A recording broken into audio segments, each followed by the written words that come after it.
तमाम महाराष्ट्रातील माझ्या सर्व विद्यार्थी मित्रांचा आपल्या संदीप आरगडेज इन्स्टिट्यूट या यूट्यूब चॅनलवर सहर्ष स्वागत आहे। मित्रांनो, बूस्टर टेस्ट सिरीज 6.0 टेस्ट क्रमांक 2 ही टेस्ट यूट्यूबवर पण आहे आणि आपल्या ॲपवरती पण आहे। मित्रांनो, लक्षात ठेवा, तुम्ही ह्या टेस्टमध्ये आज सगळ्यांनी आजमवायचं आहे। आजमवायचं काय तर पेपरची लेवल जर पाहिली तुम्ही तर तुमच्या सहज लक्षात येईल 2 ते 3 प्रश्न थोडेसे लेंदी, बाकी सगळे सोपे। म्हणजे तुमच्यापैकी प्रत्येक विद्यार्थी मित्राला जो खरा रेस मध्ये आहे, जो रिझल्ट मिळवणार आहे, अशा प्रत्येक विद्यार्थी मित्राला 17, 18, 19 किंवा 16 पासून पुढचाच स्कोर पाहिजे, तर तुमची तयारी एकदम छान आहे। जर तसं होत नसेल तर आपलं काय चुकतंय, आपलं स्वतःला विचारलं पाहिजे। वेळेप्रसंगी ज्या टॉपिक मध्ये आपण कमी पडतोय त्या टॉपिक मध्ये आपण काम केलं पाहिजे। हे 20 मिनिटाचा खेळामध्ये कार्यक्रम आहे, लक्षात ठेवा। 20 मिनिटामध्ये तुम्हाला प्रत्येकाला 16, 17, 18, 19, 20 यांच्यापैकी बरोबर यायला पाहिजे, म्हणजे यायलाच पाहिजे। तशा पद्धतीचा मी पेपर सेट केला होता। एक बॅलन्स पेपर तुम्हाला लक्षात येऊन जाईल। तुम्ही जर 11 ते 15 मध्ये असाल तर 100% तुम्हाला अजून थोडी प्रॅक्टिस करणं आहे। दररोजचे 2 ते 2.5-3 तास काम करणं आहे। जर तुम्ही 15च्या वरती असाल तर आता जसं चालू आहे तसं चालू राहू द्या। आणि 10च्या खाली जे आहे त्यांनी लक्षात ठेवा, आपल्या आडातच नाही, आपल्या पोऱ्यात येणार कुठून, म्हणजे आपल्याला कन्सेप्टच क्लिअर नाही, आपल्याला ट्रिक माहीत नाही, आपण कोणत्या आशेवर पेपरला जाणार। फक्त क्या पता इस बार मेरा नसीब रंग लाए असलं काही नसते स्पर्धा परीक्षेमध्ये। लक्षात ठेवा, फेकाफेकी चालत नाही, ज्याचा अभ्यास आहे त्याचंच काम आहे। त्यामुळं अजून दिवस खूप उरलेत आपल्याला, तर लक्षात ठेवा आपल्याला प्रॅक्टिस करणं आहे। त्यामुळं 2-2.5 तास रेग्युलर प्रॅक्टिस करत राहा, रिझल्ट हमखास येईल, लक्षात ठेवा। त्यामुळं ही टेस्ट मी त्या पद्धतीची बनवली होती। अजून एक टेस्ट आपल्या यूट्यूब चॅनलला मिळेल, पुढची 3री, नंतर आपल्या बाकीच्या टेस्ट ॲपमध्ये मिळतील, टेस्टचे एक्सप्लेनेशन। पण टेस्ट मित्रांनो, बूस्टर 1.0 असू द्या, 2.0 असू द्या, 3.0, 4.0, 5.0 आणि 6.0 ह्या सगळ्यांचे एकत्रित PDF, एकत्रित पेपर मी आपल्या संदीप आरगडे इन्स्टिट्यूटचं टेलिग्राम चॅनल आहे त्या टेलिग्राम चॅनलला एकत्र टाकलेले आहेत। डाउनलोड करून घ्या, प्रिंट काढा। तुम्ही कोणत्याही झेरॉक्स दुकानात गेले आणि तिथं जरी विचारलं, बूस्टर शब्द जरी नाव काढला बूस्टर, तरी ते थोडक्यात आपल्या नावावर रजिस्टर झाल्यासारखं आहे, कारण इतक्या बूस्टर टेस्ट सिरीज घेतलेत। तुम्ही झेरॉक्स दुकानदाराकडे जा, त्याला म्हणा संदीप आरगडे सरांची बूस्टर टेस्ट सिरीज द्या, तर त्याचे लगेच धडाधड प्रश्न येतात। 1 देऊ का, 2 देऊ का, 3 देऊ का, 4 देऊ का, 5 देऊ का, 6वं चालू आहे ते देऊ। म्हणजे लक्षात ठेवा, तुम्हाला सेपरेट PDF शेअर करायची पण गरज नाही। त्यामुळे ह्या गोष्टी तुम्ही प्रॅक्टिस केल्या पाहिजे असं मला वाटतं। आजच्या पेपरमध्ये 20 मिनिटामध्ये 17च्या आसपासचा स्कोर हा आयडियल स्कोर आहे, म्हणजे 101% ही जी जनता आहे ती जिंकणार आहे, लक्षात ठेवा। ठीक आहे, चला तर मग पाहू एक्सप्लेनेशन। पहिला प्रश्न बघा, ब्लड रिलेशनचा प्रश्न घेतला होता। एका स्त्रीचा परिचय करून देताना एक व्यक्ती म्हणते। आता व्यक्ती म्हणते, इथं बरीच पोरं गोंधळले असतील। व्यक्ती याचा अर्थ पुरुषच होतो असा नाही, ती स्त्री सुद्धा होऊ शकते। एका स्त्रीचा परिचय करून देताना एक व्यक्ती म्हणते, तिचे वडील, तिचे म्हणजे या स्त्रीचे, तिचे वडील, स्त्रीचे वडील, हे वडील, स्त्रीचे वडील माझ्या वडिलांचा एकुलता एक मुलगा आहे। या स्त्रीचे वडील माझ्या वडिलांचा एकुलता एक मुलगा, हे वडील आहेत, ह्या वडिलांचा एकुलता एक मुलगा आहे, म्हणजे ही व्यक्ती झाली। आणि ही व्यक्ती 100% स्त्री असणार ही गोष्ट कळते, कारण वडिलांचा एकुलता एक मुलगा म्हणजे मुलगा म्हणून एक, बाकी बहिणी त्याला किती असतील किंवा यांना मुली किती असतील, मग ही व्यक्ती दुसरी कोणी नसून स्त्री आहे। प्रश्न काय विचारलाय, तर त्या स्त्रीचे माझ्याशी काय नातं, तर त्या स्त्री बोलणाऱ्या व्यक्तीशी काय नातं, त्या स्त्रीचं म्हणजे ह्या स्त्रीचं, बोलणाऱ्या म्हणजे मी ही स्त्री आहे, माझ्याशी काय नातं हिचं, तर लक्षात ठेवा भावाची मुलगी, महिला मंडळ, तुमच्या भावाची मुलगी तुमची कोण असते, तर भाची असते। ऑप्शन नंबर 3 बरोबर। करेक्ट. एकुलता एक ह्या शब्दावरून क्लिअर होतंय. ऑप्शन नंबर 3 बरोबर. ठीक आहे. चला पुढचा प्रश्न. इथं थोडासा वेळ गेला पाहिजे, 100% गेला असेल. लक्षात ठेवा इथं सांगण्याचा उद्देश आणि 2 नंबरला टाकण्याचा पर्पज काय. मित्रांनो एक गोष्ट साधी सोपी आहे. मिसिंग टर्म, अंकमालिका, अक्षरमालिका हे जे टॉपिक असतात ते तुमचा इगो हर्ट करण्यासाठी असतात, तुम्हाला थांबवण्यासाठी असतात. ॲज अ स्पीड ब्रेकरचा रोल असतो. 2 नंबरला मी का टाकले, का त्या मानसिकतेतून टाकतोय. तुम्हाला बऱ्याच जणांना लॉजिक लगेच क्लिक होईल याची गॅरंटी नाही. झालं तर लगेच क्लिक होतं, नाही तो खूप सारा वेळ जातो. त्यामुळं जास्त युगोवर घ्यायचं नाही हा प्रश्न. युगोवर घेतला तर जिरलीच तुमची. त्यामुळे लक्षात ठेवा हे प्रश्न युगोवर घ्यायचं नाही. मॅक्स 1 मिनिट विचार करायचा. आपली टेस्ट सिरीजची खासियत अशी आहे, मी प्रत्येक ठिकाणी ट्रॅप टाकत असतोय, प्रत्येक ठिकाणी प्लॅनिंग करत असतोय की कोणता प्रश्न कुठे टाकायचा, कसा टाकायचा, तुम्हाला कसं अडकवायचं जेणेकरून तुम्ही पुढच्या प्रश्नावर जाणार नाही. हे सगळ्या ट्रॅपमध्ये तुम्ही जर अडकले नाही तर तुम्ही 100% आयोगाच्या ट्रॅपमध्ये कधीच अडकणार नाही. करेक्ट आहे. त्यामुळे याचं लॉजिक कळलं तर 1 मिनिटात, नाही तर कळतच नाही. लक्षात ठेवा. मग स्किप करायला शिकलं पाहिजे. मग याचं लॉजिक असं होतं, ह्या दोघांची वजाबाकी हा आकडा, ह्या दोघांची वजाबाकी हा आकडा, ह्या दोघांची वजाबाकी हा आकडा, बरोबर. ह्या दोघांची वजाबाकी हा आकडा, ह्या दोघांची वजाबाकी हा आकडा, ह्या दोघांची वजाबाकी हा आकडा. मग या दोघांची वजाबाकी 6, ह्या दोघांची वजाबाकी 2, ह्या दोघांची वजाबाकी 2, म्हणजे 622 उत्तर येणार. ऑप्शन नंबर 2 बरोबर. करेक्ट. लक्षात आलं. असं लॉजिक होतं. बघा पुढचा प्रश्न. अनिल, बबन, चंदू यांनी अनुक्रमे 9,800, 12,600 आणि 14,000 रुपये एकाच व्यवसायात गुंतवले. जर वर्षाखेरीस अनिलला मिळालेला नफा 1428 असेल तर बबनला मिळालेला नफा किती. मित्रांनो तिघ आहे. गुणोत्तर प्रमाणचा विषय आपण घेतला पाहिजे. भागीदारी आहे. कोण आहे पहिला, अनिल दादा आहे, बबन आहे आणि पुढचा आहे चंदू. ह्या तिघांनी इन्व्हेस्टमेंट केली व्यवसायामध्ये. भांडवल यांनी 9,800 गुंतवलं. भांडवल गुणिले मुदत 12 महिने वर्षाखेरीस. सगळ्यांचं वर्ष एकच आहे, नसतं लिहिलं तरी चाललं असतं. ह्याचा आहे 12,600 गुणिले 12. चंदूचा आहे 14,000 गुणिले 12. सगळ्यांची मुदत सेम आहे, नाही लिहिली तरी चालते, त्यामुळे काही फरक पडत नाही. भांडवल मुदत या कन्सेप्टने जावं लागतं. 2 शून्य गेले, 2 शून्य गेले, 2 शून्य गेले. चला सगळ्यात जास्त कशा पाड्याने, कोणत्या पाड्याने भाग जाईल तो विचार करा. 14 10, 14 9 बरोबर, 14 7, 14 7 98, 14 9 126, 14 10 140. म्हणजे या तिघांच्या नफ्याचं गुणोत्तर 27 9 10 असणार. तुम्हाला कोणाचा वाटा दिलाय, अनिल दादाचा. अनिल आहे, अनिल पहिला व्यक्ती. 1428, याच्या खाली 1428. मग 7ला कितीने गुणल्यावर 1428 बघा. 7 दुने 14, 0 7 चोक 28. 204 ने गुणा, मग याला सुद्धा 204 ने गुणावं लागेल. म्हणजे बघा 9 चोक 36, हातचा आला 3, 9 0 0 3 आलं, 9 दुने 18 म्हणजे 1836. बचा वाटा विचारलाय म्हणजे बबनचा वाटा विचारलाय, म्हणजे 1836. ऑप्शन नंबर 4 बरोबर. करेक्ट. त्याच पद्धतीने ह्याचाही वाटाही लक्षात ठेवा. बघा पुढचा प्रश्न सरासरीचा सोपा प्रश्न घेतला होता. एका क्रिकेट मालिकेत एका फलंदाजाने सुरुवातीच्या 5 डावात सरासरी 45 धावा काढल्या. पुढील 3 डावात त्याने सरासरी 35 धावा, त्यांची सरासरी 35 धावा होती. तर सर्व 8 डावांची सरासरी काय, 8 डाव आहेत. मला कळलं पहिल्या 5 डावाचे एकूण रन 5 गुणिले 45 प्लस पुढच्या 3 डावांचे एकूण रन 35, म्हणजेच बघा भागिले 8. हे पहिल्या 5 डावाचे एकूण रन, हे 3 डावाचे एकूण रन भागिले 8. मग यांचा गुणाकार केला, 5 5 25, हातचा आला 2, 5 चोक 20 आणि 2 22 प्लस हे किती आलं 35 त्रिक 105 भागिले 8. यांची बेरीज केली तर किती येते बघा 330. 330 भागिले 8. चला भागाकार करूया. 8 चोक 32, 4 उरला किती 1, 8 1 8, 41 पॉइंट समथिंग. ऑप्शन नंबर 1 बरोबर.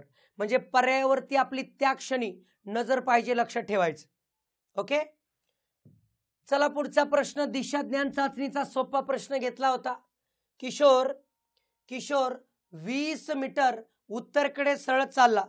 किशोर उत्तरेकडे 20 मीटर सरळ चालला बघा, 20 मीटर सरळ चालला। नंतर तो त्याच्या डावीकडे 40 गेला, लेफ्ट साइडला 40 गेला बघा, 40 लेफ्टला 40, पुन्हा डावीकडे 20 म्हणजे खाली डावीकडे 20 आला बघा, 20। आता तो त्याच्या उजवीकडे वळून 20, उजवीकडे म्हणजे इकडं उजवीकडे 20 गेला, हे बघा 20 गेला, तर सरळ गेला, तर तो निघालेल्या ठिकाणापासून किती अंतरावर निघालेले इथे आहे, मग हे किती आलं 40, 40 आणि 20 60, ऑप्शन नंबर 4 बरोबर। एकदम इझी प्रश्न घेतला होता। आता थोडंसं आकृत्यांचाही सध्याचा ट्रेंडवरती प्रश्न आहेत, तेव्हा आकृतीचाही सोपा प्रश्न घेतला होता तुमच्या लक्षात यावं म्हणून। अशी आकृती आहे, पुढची आकृती शोधायची। लक्षात ठेवा ह्या दोन आकृत्यांमध्ये काय चेंज आहे, हे बघा प्लस प्लस हे दिसतंय, म्हणजे तुम्हाला कळेल चौकोन चौकोन सर्कल सर्कल येईल। इथं जर पाहिलं हे दोघं शेजारी शेजारी, हे दोघं शेजारी शेजारी, आणि हा सी हा इथं, हा प्लस इथं, मग अशी कोणती डायग्राम येते बघा, कोणती डायग्राम येते, ऑप्शन नंबर 1 बरोबर, करेक्ट, सोपं होतं। बघा पुढचा प्रश्न काळ कामचा घेतला होता। पी आणि क्यू एक काम अनुक्रमे 28 व 35 दिवसात करतात। पी एक काम 28 दिवसात करतो, क्यू तेच काम 35 दिवसात करतो, बरोबर। दोघांनी कामाला सुरुवात केली मग दोघांचा लसावी बघा, लसावी तोंडी नाही जमत, तर 28 आणि 35 यांचा लसावी काढायचा आहे। 7 ने भाग देईल, 7 चौक 28, 7 5 35, म्हणजे ह्या तिघांचा जो गुणाकार असतो तो माझा लसावी असतो। 7 चौक 28, 28 5 140, म्हणजे इथं 140 जो आहे तो माझा लसावी येऊन गेला, ज्याला आपण एकूण काम म्हणतो। लक्षात ठेवा एकूण काम, करेक्ट आहे। मग 28 ने ह्या 140 ला भागलं तर येतं 5, 35 ने भागलं हे येतं 4, हे काय आहे एक दिवसाचे काम, एक दिवसाचे काम। लक्षात ठेवा मित्रांनो, एक दिवसाचं काम। आता काय झालंय, दोघांनी एकत्र काम करायला सुरुवात केली, परंतु 10 दिवसानंतर क्यू गेला, म्हणजे 10 दिवस एकत्र होते। एका दिवसाचं दोघांचं काम 9, 10 दिवस एकत्र होते, गुणिले 10 म्हणजे 90 खुर्च्या झाल्या, ज्या बनवायच्या होत्या 140, 90 झाल्या, मग राहिल्या किती 50। आता मित्रांनो बघा क्यू कामावर आलाच नाही, तर त्यामुळे राहिलेले काम पी ने एकट्याने पूर्ण केले। पी ने किती करेल बघा, पी एका दिवसात 5, 5 ने भागलं तर पी उरलेलं काम 10 दिवसात करेल।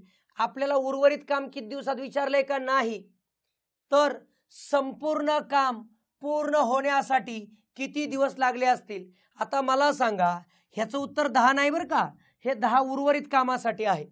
दोघांनी मिळून किती काम केले 10, आणि एकटा पी किती दिवस 10, 10 आणि 10 20, ऑप्शन नंबर 3 बरोबर। असा संपूर्ण कामाचा ट्रॅप टाकला होता। लक्षात ठेवा उर्वरित काम नाही, संपूर्ण काम, म्हणजे पहिले 10 दिवस त्यांनी एकत्र काम केले आणि नंतर 10 दिवस एकट्या पीने काम केले, म्हणजे संपूर्ण काम पूर्ण होण्यासाठी 20 दिवस लागले, ऑप्शन नंबर 3 बरोबर।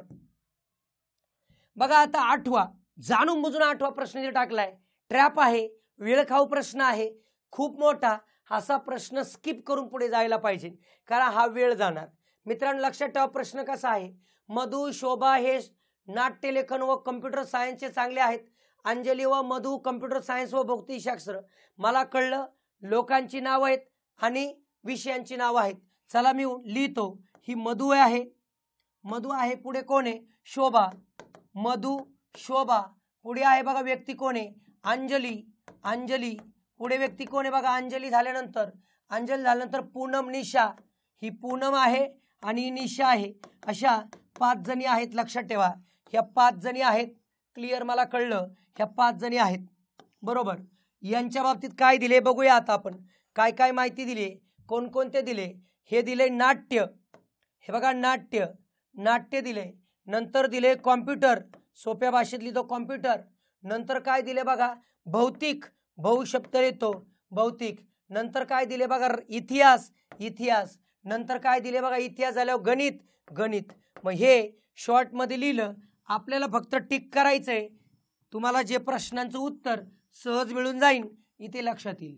सर एवढा टेबल करायला किती वेळ लागलो? हो, म्हणून तर म्हटलं असे प्रश्न स्किप करायला पाहिजे. प्रश्न काय बघा, मधु व शोभा नाट्यलेखन व कम्प्युटर. मधु व शोभा नाट्यलेखन व कम्प्युटर. अंजली व मधु, अंजली व मधु कम्प्युटर सायन्स व भौतिकशास्त्र. अंजली व मधु कम्प्युटर सायन्स आणि भौतिकशास्त्र. ठीक आहे. अंजली पूनम व निशा, अंजली पूनम निशा भौतिकशास्त्र व इतिहास. भौतिकशास्त्र आणि इतिहास ह्या तिघी. ओके. निशा व अंजली, निशा व अंजली ह्या दोघी भौतिकशास्त्र व गणित. भौतिकशास्त्र ऑलरेडी आहे, गणितात ह्या दोघी बघा. बरोबर. पूनम शोभा, पूनम आणि शोभा. पूनम कुठे आहे? पूनम, पूनम आणि शोभा. पूनम शोभा इतिहास, इतिहास नाट्यलेखन. नाट्यलेखन पूनम शोभा आणि काय इतिहास ना, नाट्यलेखन आणि इतिहास. ओके. हे बघा इतिहास पूनम आणि शोभा. प्रश्न काय विचारलाय? खूप महत्वाचा मुद्दा. प्रश्न असा विचारलाय, कम्प्युटर सायन्स, इतिहास आणि नाट्यलेखन ह्याच्यात चांगले कोण? म्हणजे कम्प्युटर सायन्स मध्ये आला पाहिजे, म्हणजे पूनम आणि निशाचा विषय संपला. पूनम आणि निशाचा विषय संपला. बरोबर. हे तिघच कम्प्युटर सायन्स. इतिहास, इतिहास म्हणल्यावर कोण? मधु संपला, मधु संपला. आता या दोघांचा विषय, दोघांचा. आणि पुढचं येतं नाट्यलेखन. नाट्यलेखन म्हणजे अंजली संपली, म्हणजे राहिलं कोण? शोभा. शोभा ही व्यक्ती अशी आहे ह्या तिन्ही विषयात पारंगत आहे. असा टेबल तुम्हाला करावा लागतो. जर टेबल नसेल तर वाचन कौशल्य क्लिअर असेल तर काय होते बघा. मला प्रश्न बघायला पाहिजे. कम्प्युटर सायन्स, इतिहास आणि नाट्यलेखन. नाट्यलेखन बघा मधु आहे, शोभा आहे. अजून नाट्यलेखन कुठे बघा? नाट्यलेखन, नाट्यलेखन, नाट्यलेखन, नाट्यलेखन. हे बघा इथे पूनम शोभा. म्हणजे इथं जर पाहिलं मधु आहे, शोभा आहे, पूनम आहे, शोभा आहे. नाट्यलेखन कुठंच नाही. मग या तिघींपैकीच उत्तर येणार हे कन्फर्म आहे. आता तुम्ही कम्प्युटर सायन्सला गेले तर कम्प्युटर सायन्सला मधु शोभा आहे, मधु शोभा आहे. बर. अजून कम्प्युटर सायन्सला अंजली आहे, पण अंजली घेता यायचं नाही. अजून कम्प्युटर सायन्स कुठे आहे का? नाही. आता विषय येतो इतिहासाचा. इतिहास जर म्हटलं, इतिहास इतिहास इतिहास इतिहास बघा इथं अंजली पूनम निशा, म्हणजे अंजली पूनम निशा. अजून इतिहासला कोण आलं बघा? निशा अंजली. अजून कोण आलं? शोभा. म्हणजे याच्याहून कळलं मधु इथं कुठंच नाही, म्हणजे मधुही जाते. म्हणजे राहती ऑटोमॅटिक कोण? तर राहती शोभा. Option number 3. असं वाचन कौशल्यामधून पण जमू शकतं, टेबलवरून पण जमू शकतं. लक्षात ठेवा. हा प्रश्न इथं ठेवण्याचा पर्पज तुम्ही 8व्याच प्रश्नाला अडकायला पाहिजे. तुमच्यापैकी बरेचसे विद्यार्थी अटकले नसतील, कारण आत्तापर्यंत खूप साऱ्या बूस्टर सोडवल्यात. माझा शब्द ना शब्द कानावर पडतोय. कुठे चुकू शकतो, काय चुकू शकतो, कुठे स्किप करायचं, कुठे होल्ड करायचं, कुठे सोडवायचं, हे सगळ्या कला तुम्हाला अवगत झाल्यात, हे लक्षात ठेवायचं. चला पुढचा प्रश्न. सहज पदावली अपूर्णांकाची सोडवायची. खालून वरती जायचं बघा. 7 एके 7, 7 दुने 14. म्हणजे भाग जात असेल तर भाग द्यायचा असतो 15. 1 + 3/1 + 1/2. मित्रांनो हा जर भाग दिला तर इथं 1 आहे, इथं 1 आहे, 2 ने गुणायचं तर वरती 2, 2 आणि 1 3. म्हणजे काय येईल बघा? 16 - 15/1 + 3/3/2. उलट करा म्हणजे काय येईल बघा? 16 - 15/1 + 3 गुणिले 2/3. 3 ला 3 गेलं, काय राहिलं बघा? 16 - 15/3. 3 ने भागलं 5. 16 - 5 म्हणजे 11. सिंपल आयोगाची आत्ताची सवय आहे, साधे साधे कॅल्क्युलेशनचे प्रश्न येतात. ऑप्शन नंबर 2 बरोबर. करेक्ट. बघा पुढचा प्रश्न भूमितीचा घेतला होता मी. 20 मीटर लांब, 10 मीटर रुंद, 5 मीटर खोल खड्ड्यातील काढलेली माती 25 मीटर लांब, 8 मीटर रुंद रस्त्यावर पसरली तर त्या जाडी किती होईल? साहजिकच लांबी, रुंदी, उंची काय होईल? तर दोघांचं काय असेल? घनफळ सेम. म्हणजे हे खड्ड्याचं घनफळ, खड्ड्याचे घनफळ प्लस खड्ड्याचं घनफळ इज इक्वल टू काय? हे रस्ता, रस्त्याचे घनफळ. हे क्लिअर होणार. आता रस्ता असू द्या, खड्डा असू द्या, लक्षात ठेवा यांचा आकार आला क्युबॉइड. म्हणजेच कोणता? इष्टिकाचिती. लांबी गुणिले म्हणजे L × B × H. याचा अर्थ L × B × H. आता याची लांबी किती मित्रांनो? 20. रुंदी किती? 10. खोली किती, हाईट किती 5, बरोबर. याची लांबी किती बघा, लांबी 25, रुंदी 8, उंची नाही h, या खाली घेऊन 20 गुणिले 10 गुणिले 5 भागिले 25 गुणिले 8 यांचं जे कॅल्क्युलेशन ती उंची येईल बघा. पाहूया. 5 एके 5, 5 5 25, 5 चोक 20, 4 दुने 8, 2 पंचे 10, म्हणजे उत्तर आलं h बरोबर 5 मीटर. ऑप्शन नंबर 1 बरोबर करेक्ट. बघा मित्रांनो, पुढचा प्रश्न.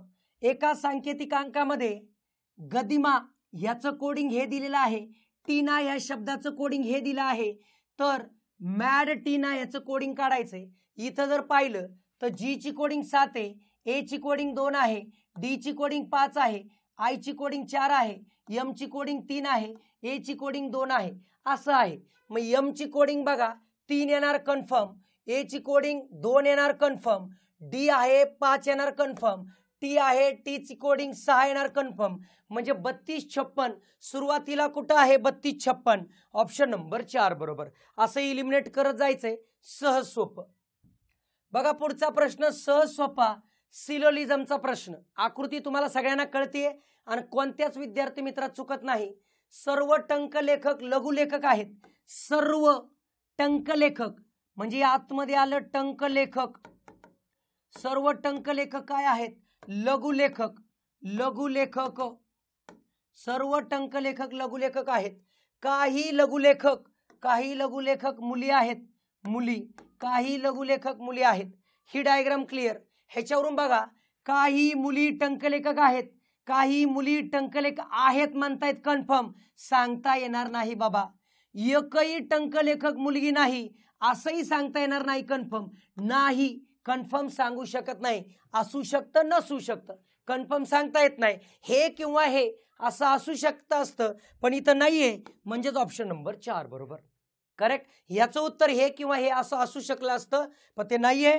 ऑप्शन नंबर 4 बरोबर. बघा पुढचा प्रश्न.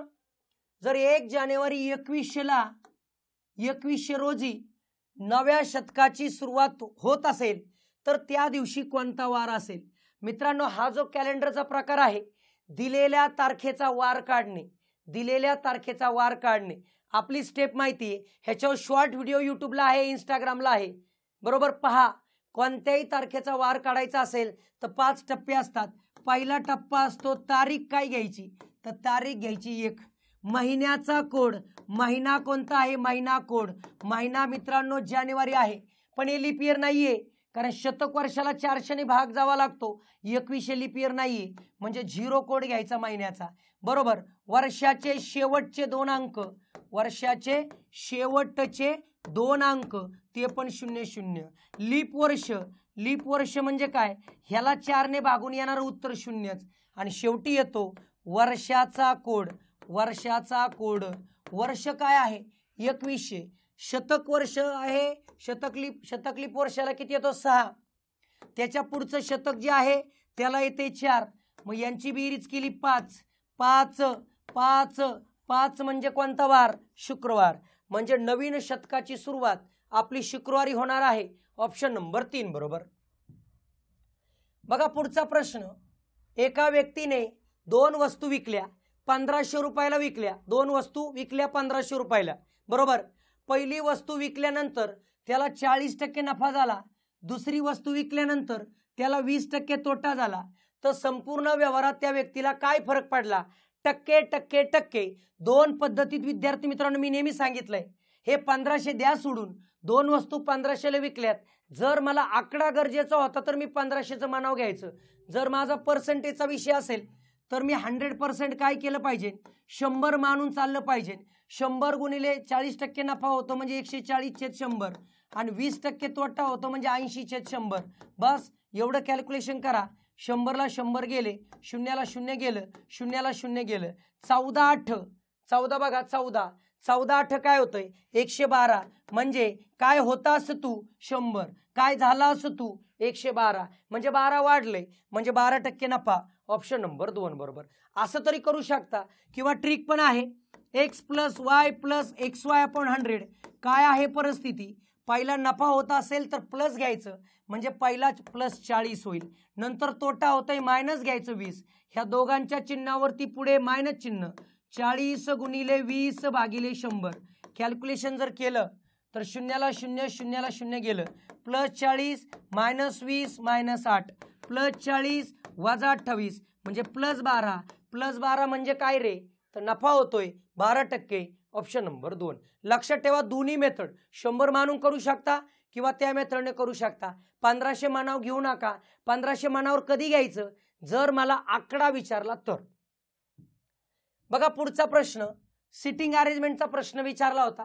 मधु, बोलू, कानू, ज्ञानू, मिनू, नलू 1 2 3 4 5 6 6 मित्रमैत्रिणी षटकोनाकार क्षेत्राच्या बाजू तयार होतील अशा पद्धतीने 6 खुर्च्या मांडून बसले. सिटिंग अरेंजमेंट हे षटकोनाकृती आहे. माझी नेहमीची सवय, मी नेहमी सांगत आलोय, षटकोन असू दे, सप्तकोन असू दे, अष्टकोन असू दे, आपण तो गोली निकालेगा, गोलच काढणार.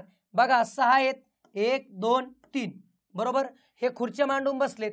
यांची बाय डिफॉल्ट तोंड कुठं नसेल तरी बाय डिफॉल्ट तोंड आतमध्ये असणार, हे मला क्लिअर कळून जात. काय मांडलं बघा, वाचलं बघा. मधु हा ज्ञानूच्या समोर, ज्ञानूच्या समोर म्हणजे मधु कोणाच्या समोर आहे, ही ज्ञानूच्या समोर आहे. बघा ही ज्ञानूच्या समोर मधु आहे. व कानूच्या उजव्या बाजूला हा कानू. मधु कानूच्या उजव्या बाजूला, ज्ञानूच्या समोर बरोबर उजव्या हाताला आहे. मिनू ही मधु व नलू, मधु व नलू यांच्यामध्ये कोण आहे, मिनू आहे बरोबर. बरोबर मधु व नलू यांच्यामध्ये मिनू आहे बसली असून ती नेमकी भोलूच्या समोर आहे. म्हणजे भोलू इथं आला बघा, भोलू. मग काय सांगितलंय, पुढील 3 जोड्या बसण्याच्या पद्धतीनुसार समान आहेत म्हणून त्यांचा गट होऊ शकतो, तर वेगळं शोधा. आता बघा नलू भोलू, नलू भोलू शेजारी शेजारी नाही. नलू मधु, नलू मधु शेजारी शेजारी नाही. पण नलू मिनू, नलू मिनू शेजारी शेजारी करेक्ट आहे. वेगळा असणारा पर्याय नंबर 3. ओके. बघा नंतर जरा सोपे सोपे प्रश्न ठेवलेत मी. 15,000 रक्कम एका बँकेकडून 2 वर्षासाठी वार्षिक 12% दराने चक्रवाढ व्याजाने घेतली होती.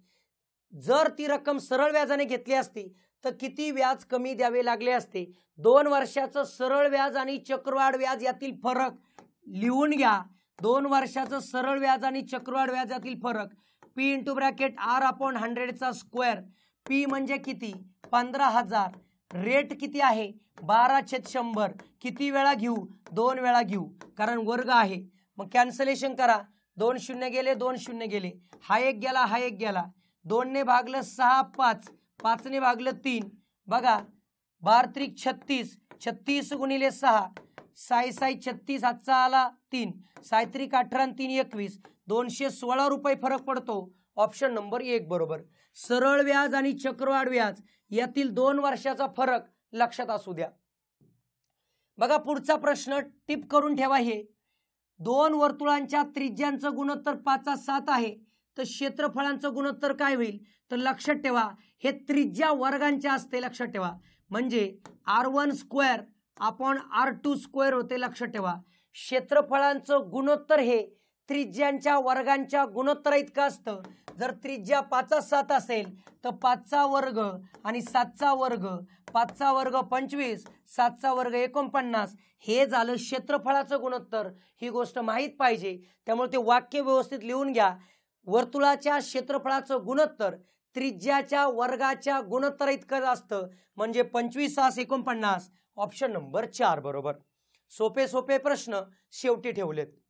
बघा पुढचा प्रश्न कशाचा घेतलाय, तर शेकडेवारीचा घेतलाय. बघा एखाद्या वस्तूच्या भावात 20% वाढ झाल्यावर त्या वस्तूचा खप किती टक्के कमी करावा लागेल जेणेकरून खर्च वाढणार नाही. वाढ आहे कमी. लक्षात ठेवा काय काढायचंय, कमी काढायचंय मित्रांनो. वाढ दिली कितीने कमी, एखाद्याचा पगार जास्त आहे दुसऱ्याचा किती कमी, हे वाढलंय तर हे किती कमी. लक्षात ठेवा कमी पडतंय, कमी पडतंय 100 गुणिले टक्के छेद 100 प्लस टक्के वापरायचं. लक्षात ठेवा इथं कमी काढायचे म्हणून प्लस वापरतात, जर जास्त काढायचं असेल तर मायनस वापरलं असतं. 100 गुणिले 20 छेद 100 प्लस 20 म्हणजेच काय 100 गुणिले 20/120. चला कॅल्क्युलेट करूया. शून्याला शून्य गेलं, बे के बे किती आलं 6. परत 3 ने भागूया, 2 ने भागूया, 3 50. 50 भागिले 3 म्हणजे 16.2/3 म्हणजेच ऑप्शन नंबर 2 बरोबर. लक्षात ठेवा, ज्या ज्या ट्रिक देतोय त्याचा वापर करा, लवकरात लवकर उत्तर काढाल. पुढचा सहज सोपा अंकमालिकेचा प्रश्न. शेवटचे 5-6 प्रश्न तुमच्या लक्षात आले असतील. एकदम इझी ठेवले होते का? पेपर सेटरची क्वालिटी असते ती लक्षात ठेवा. काय आहे लॉजिक? ह्याचा 1चा घन वजा 1 आहे, हा 2चा घन वजा 2 आहे, हा 3चा घन वजा 3 आहे, हा 4चा घन वजा 4 आहे, हा 5चा घन वजा 5 आहे, हा 6चा घन वजा 6 आहे आणि इथं 7चा घन वजा 7. 343 वजा 7 म्हणजे 336. ऑप्शन नंबर 3 बरोबर. घन वजा ती संख्या, हे लॉजिक होतं, लक्षात ठेवा. पुढचा प्रश्न हस्तांदोलनाचा प्रश्न होता बघा. विक्री कराबाबत चर्चा करण्यासाठी 10 मित्र एकत्र जमले होते. त्यांनी परस्परांशी एकदाच हस्तांदोलन केलं तर एकूण हस्तांदोलने काय? लक्षात ठेवा, एकूण हस्तांदोलने ज्याला आपण एकूण सामने किंवा एकूण रेषा म्हणतो, n into bracket n-1 divide by 2. किती लोक आहेत? 10 गुणिले 9 भागिले 2. 2 ने भागला 5, 5 9 45. कोणताच विद्यार्थी चुकू शकत नाही. ऑप्शन नंबर 1 बरोबर. एकूण हस्तांदोलने असू द्या, एकूण सामने असू द्या किंवा एकूण रेषा असू द्या, हीच ट्रिक वापरा.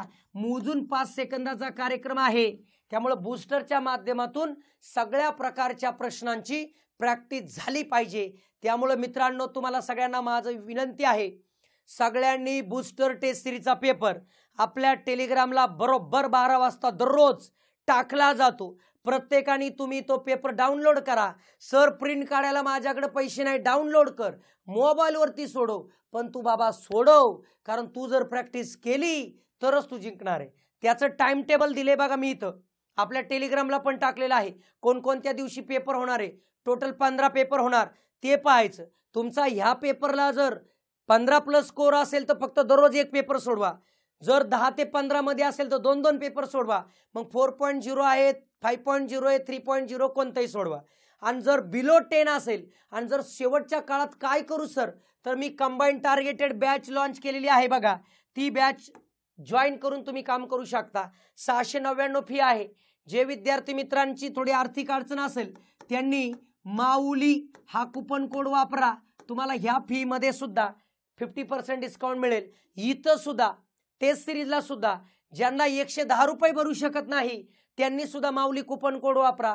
पुन्हा एकदा काय मिळेल? 50% डिस्काउंट मिळेल. मित्रांनो, एकच पर्पज आहे, तुम्ही सगळ्यांनी प्रॅक्टिस करावी, पेपरला सामोरे जावं. मी 9 नोव्हेंबरची वाट पाहतोय. तेव्हा पुन्हा एकदा जसं आत्ताच्या परीक्षेला झाले, पुन्हा एकदा तोच धुमधडाका असणार. सर बूस्टरच्या बाहेर पेपर नाही, बूस्टरच्या बाहेर पेपर नाही. त्यामुळे मी पण जीव तुडून कष्ट करतोय, तुम्ही सुद्धा करायचंय. दररोज प्रॅक्टिस करा एवढंच सांगेल. आणि मग आता थांबूया, भेटूया पुढच्या टेस्टमध्ये. धन्यवाद.